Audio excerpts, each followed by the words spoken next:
What's up guys, and welcome back to our channel. In today's video I'm gonna show you how to reset your Samsung phone to factory settings. So basically make sure to stay until the end of the video. I'm gonna go step by step with you guys. So before we move on, it would mean a lot if you subscribe to our channel and hit that notification bell on so you stay alerted whenever we post another video. So how to actually do it? So first of all, you need to basically push your screen downwards and go to the settings.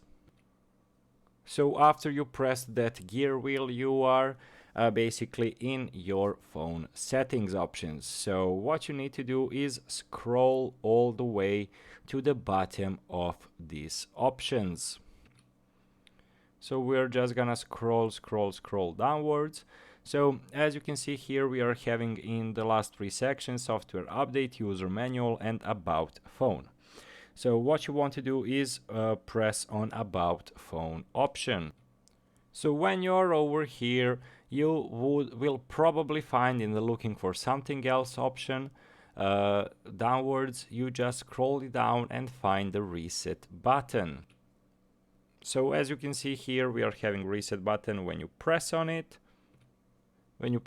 we are gonna have some options. We are having reset all settings, reset network settings, reset accessibility settings, auto restart at set times, which makes your phone restart automatically within 1 hour of the time you set, and finally factory data reset. Reset your phone to its factory default settings. This will erase all data, including files and downloaded apps. You just want to press that, and basically that's the way how to return your Samsung phone to the factory settings. So hopefully this video helped you. Thank you for watching and see you in the future ones. Goodbye.